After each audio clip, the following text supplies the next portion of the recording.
में मैंने सेल और व्हील के बारे में मैं बताया। आज मैं सेल और व्हील के रूल्स एंड यूजेज के बारे में बताऊंगा। How to uses shall and will to show a simple futility. क्या है कि सेल और व्हील का यूज करने के लिए हम कैसे करते हैं, सिंपल फ्यूटिलिटी को शो करता है तो कंडीशन में हम सेल और व्हील यूज करते हैं। और वो किस स्ट्रक्चर पे बनता है, subject plus shall, will plus V one plus object. Mohan नई कार खरीदेगा। मोहन नई कार खरीदेगा। Mohan will buy a new car.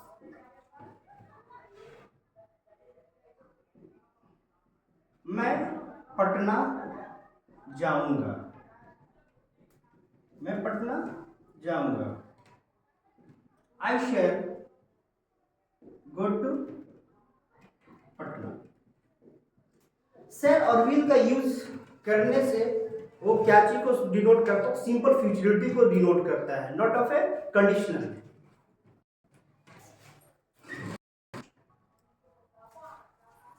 Rules and uses cell or wheel. Second rule. The repetition of cell or wheel is avoided in a conditional sentence. It is replaced by using present indefinite tense with the part that shows condition. Or conditional sentence.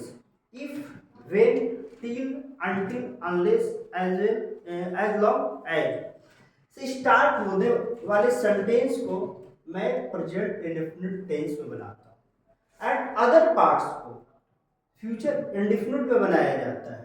जैसे जब एक कब किया जाता है, जब sentence conditional होता है, उसमें कुछ कंडीशन को शो किया जाता है। जब बारिश होगी, जब बारिश होगी मैं चला जाऊंगा। जब बारिश होगी मैं चला जाऊंगा। जब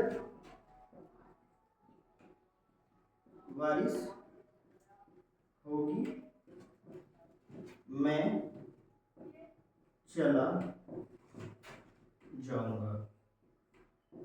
जब बारिश होगी मैं चला जाऊंगा तो क्या है, when it rains, when it rains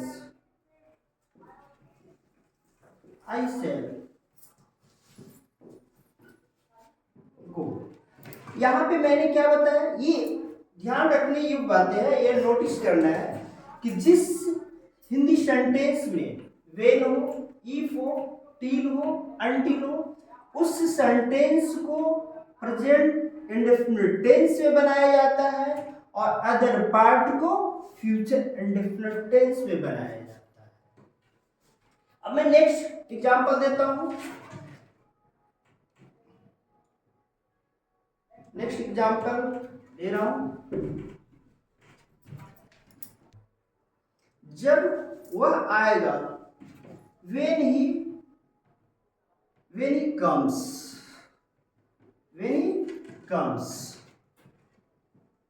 I shall teach, I shall teach him। जब वह आएगा, जब वह आएगा दैट इज कंडीशन को शो कर रहा है। जब वह आएगा आई शैल टीच हिम, मैं उसे पढ़ाऊंगा। यदि if he runs fast, if he runs fast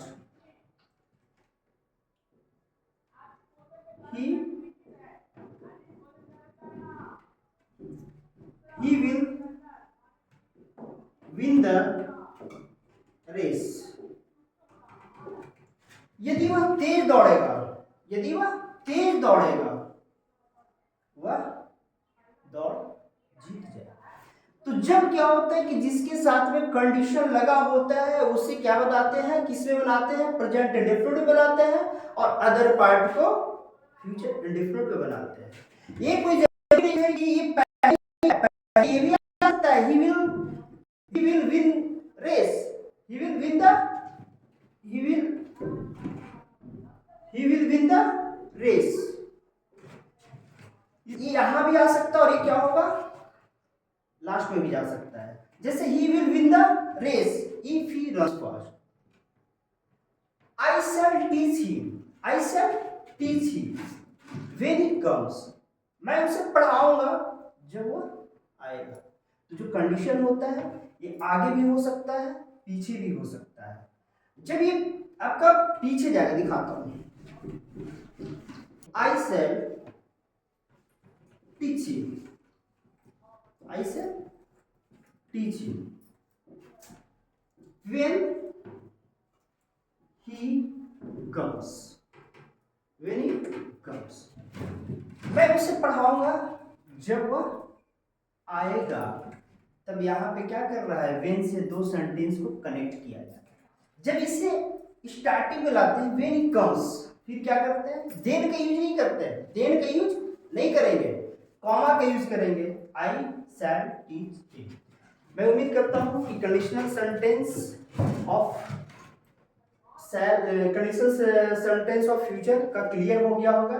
हम क्या करते हैं, कंटिन्यू रिपीटेशन ऑफ शैल और विल के बचने के लिए एक पार्ट को मैं किस में बनाता हूं, प्रेजेंट इंडेफिनिट बनाता हूं, और अदर पार्ट को फ्यूचर इंडेफिनिट बनाता हूं। और जो कंडीशनल सेंटेंस के दायरे में आता है उसे मैं किस में बनाता हूं, प्रेजेंट इंडेफिनिट बनाता हूं, और जो कंडीशनल सेंटेंस के दायरे से बाहर होता है उसे फ्यूचर इंडेफिनिट बनाता हूं।